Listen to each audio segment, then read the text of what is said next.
Muy buenas noches a todos y a todas. Mi nombre es Yendri Velázquez, estudiante de Derecho en la materia de obligaciones, estudiante foránea del Estado Miranda. Bien, entremos en materia. Cuando hablamos de las obligaciones, obviamente estamos hablando de lo que son el deber de algo o sobre algo, lo cual, desde mi punto de vista muy particular, digo que puede ser plasmado en algo que se llama contrato, como deberes, derechos y obligaciones sobre algo, de una manera consensual, agrupando un grupo de personas entre una y otra parte, como decir el beneficiario y el benefactor, sobre un contrato o alguna formalidad en específica. Por lo cual, los elementos que obviamente debemos tocar para la elaboración de un contrato, obviamente es el título del contrato, que varía dependiendo de qué tipo de contrato vamos a utilizar.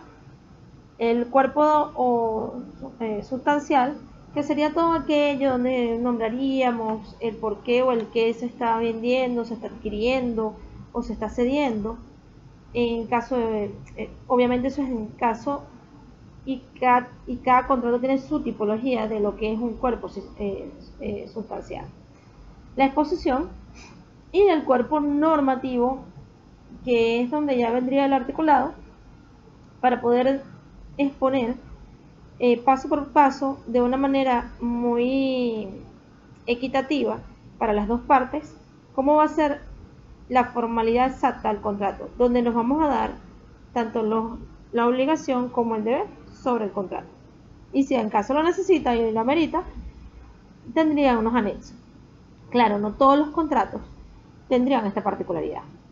Cuando hablamos de los tipos de contratos, hablamos de contratos unilaterales, bilaterales, de nominativos, públicos, privados, solemnes, aleativos, onevosos. Hay infinidades de tipos de contratos en Venezuela. Claro, tenemos que aclarar que esto es dependiendo de qué tipo de contratación vamos a hacer.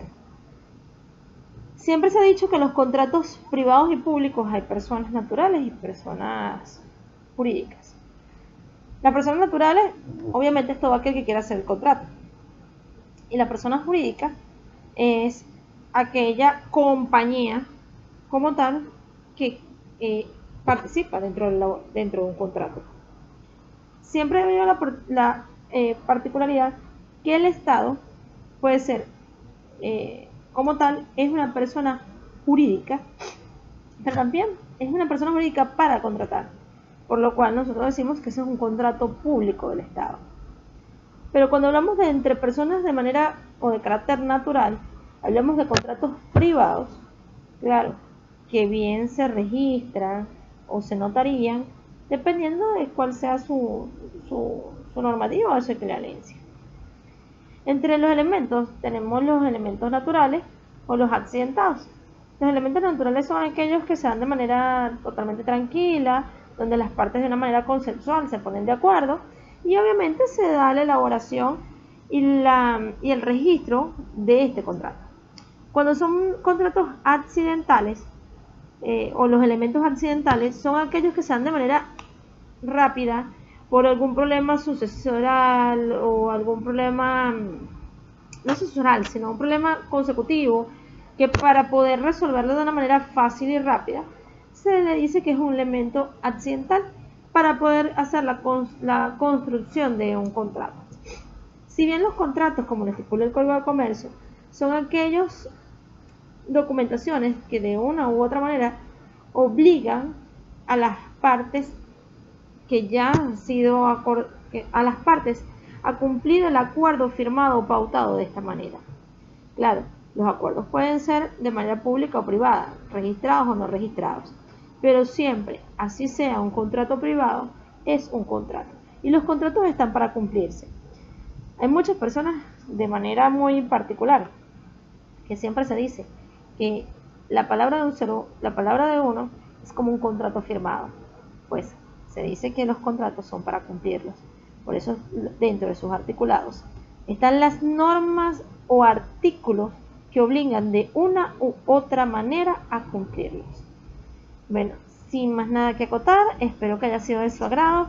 Que tengan muy buenas noches y muchísimas gracias.